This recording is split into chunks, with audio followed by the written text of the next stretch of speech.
Welcome to English Audiobook Hub. Today we are going to enjoy a short and easy story called Girl Meets Boy. This is a gentle story about two young people who meet and begin to know each other. It is about feelings, small moments, and everyday life. The story is simple, calm, and easy to follow. This audiobook is made for Level 1 English learners. The sentences are short. The words are easy. The speaking is slow and clear. You can listen, relax, and learn English step by step. You do not need to understand every word. Just listen to the story and enjoy it. This will help you improve your listening skills and feel more confident in English.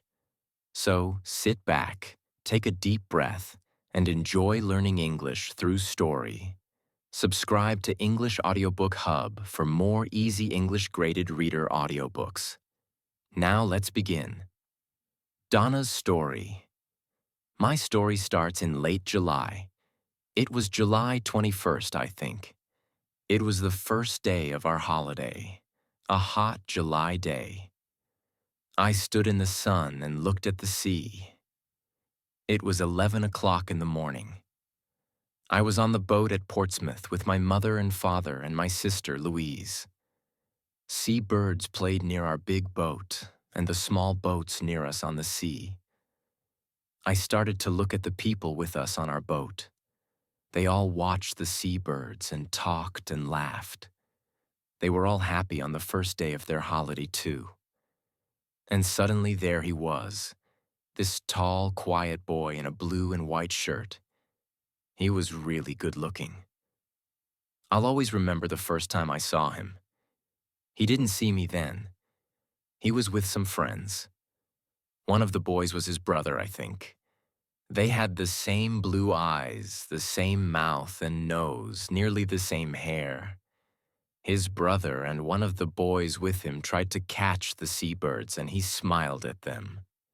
Then they came and stood near us, and they talked about the small boats on the sea. I watched him over Louise's head all the time. His brother and his friends made a lot of noise, but he was quiet and didn't talk a lot. Then suddenly he looked at me and his eyes stayed quietly on me. And he smiled his lovely smile with his shy blue eyes.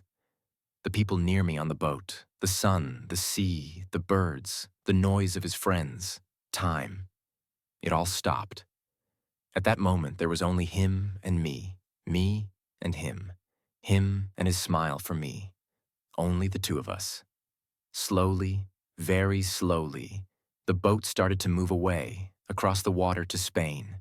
It takes a day and a night on the boat from Portsmouth to Santander in Spain. A day and a night together, on the same boat with him. It was a big new boat with cafes, shops, a cinema, and a disco. In the evening, Louise and I went to the disco together. We had a Coke and listened to the music and watched the dancers. But he wasn't there. Then suddenly a tall boy in a black and white shirt came in. It was him. He was with a friend. They stopped and looked slowly at all the people in the disco. It was dark in there, and he stood and looked for a long time. Then he saw me, and he smiled a big, friendly smile. I wanted to stand up and sing and dance. Dance with him. He came across the room and stopped near our table. And he asked me to dance. Suddenly, he wasn't shy with me. We danced together for a long time after that.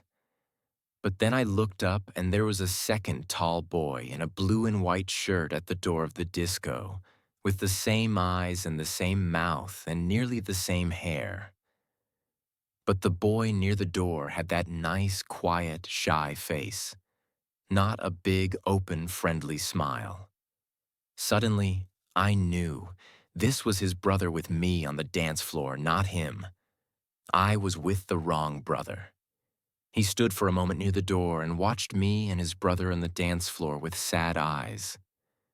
I wanted to run to him, to take his sad face in my hands and say, "Sorry." He looked at me. Then he went out quickly. I stopped dancing, walked back to my table, and sat down. His brother started to dance with Louise. I didn't sleep that night. I thought about him all the time and listened to the noises of the boat and the sea. In the morning, I went to the cafe at 8 o'clock and waited there with my sister for a long time. I wanted to say sorry to him. I had 4 cups of coffee, and I don't really like coffee. But he didn't come. Where was he? Where was he? At 11 o'clock, we arrived in Santander. I wanted to stop the boat. I wanted to stop the holiday. I wanted to go back to England. I only wanted to see him again, to talk to him, to ask his name. But he wasn't there. Mark's story. I started Spanish at school in September, and I like it. We've got a good teacher, Old Webb. Mr. Webb, not Old Webb. My mother always says to me, he isn't old, you know. Old Webb, sorry, Mr. Webb, always takes some people from our school to a place in Spain for the first 2 weeks of the holidays, every July. Old Webb is okay. Not bad for a teacher. We were at Portsmouth with Old Webb, sorry, Mr. Webb, and Mrs. Webb. She's from Argentina. All the boys think she's good-looking, too. There were 6 of us with the Webbs. Harry Potts and his sister Sonia, Nick Atkins, he's a good friend. Sue Bellamy, she's clever. My brother Dave and me. We're 14 and we're good friends, too. Usually. There were hundreds of people on the boat. It was hot in the sun, a lovely day. People watched the sea and the small boats. I liked being in the sun and thinking about the 2 weeks holiday in Spain. Old Webb started one of his stories about Argentina, but I didn't listen. I started to look at the people, and this girl was there, near me. A really good-looking girl with nice brown eyes and black hair. I'm really shy, and I'm not very good with girls. I didn't talk to her then, but I watched her with her sister and her mother and father. Then they walked away, and she smiled at me for a moment before they went. My brother Dave saw her, and he laughed quietly at my red face. I wanted to see her again, perhaps in the cafe at lunchtime, or perhaps in the cinema in the afternoon. But she wasn't there, and I don't remember the film. In the evening, we had a drink with Old Webb and lovely Lucretia. That's our name for Mrs. Webb. After that, Dave and Harry went to the disco. They wanted to meet some girls. I don't like dancing, but I went to the disco later. I wanted to see her again, the lovely girl with the dancing brown eyes and the nice smile. It was dark in the disco, and I stood near the door and watched the dancers. Then I saw her on the dance floor. And she was with Dave. With my brother Dave. She smiled at him too, a lovely smile. I didn't want to watch. I walked out. I went and looked at the sea and thought about things quietly. I thought about her and Dave. I was up early in the morning, before 6 o'clock. I went out again and watched the early morning sun and the sea. There was only one old man and the seabirds there with me. The old man smiled at me, but we didn't talk. I liked being quiet. I went in and had a coffee in the cafe, but I didn't want to eat. All the time I wanted to see her. I wanted her to walk into the cafe and come across to my table and sit down with me and tell me her name and talk to me. But she didn't come. I waited and waited, but she didn't come.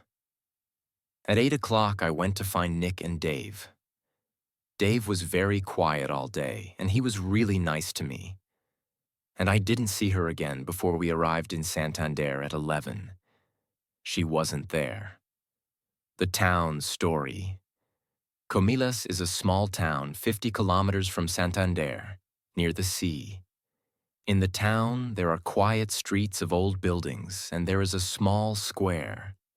There are small shops and cafes with tables and chairs in the square, under the trees. A lot of people from Madrid come to Comillas for their holidays, and a lot of people from England stay in the town too. In the evenings in June and July and August, people like to walk in the streets of Comillas. They stop in the square and stand and talk together. Their children play together. Some people sit at the cafe tables and have a drink and watch the children or read their newspapers or talk. It was disco night in Comillas on the evening after the boat arrived in Santander from Portsmouth. There were a lot of people in the square. Spanish people from Comillas and Madrid, but families from England and France and Germany and Holland too. Some of the English families from the boat were there now, in Comillas for a night or two. Donna was there with her family, at a table under some trees. Her eyes were on the dancers, but she didn't see them. The music was in her ears, but she didn't hear it. She didn't want to look or listen or dance. She didn't want to be there.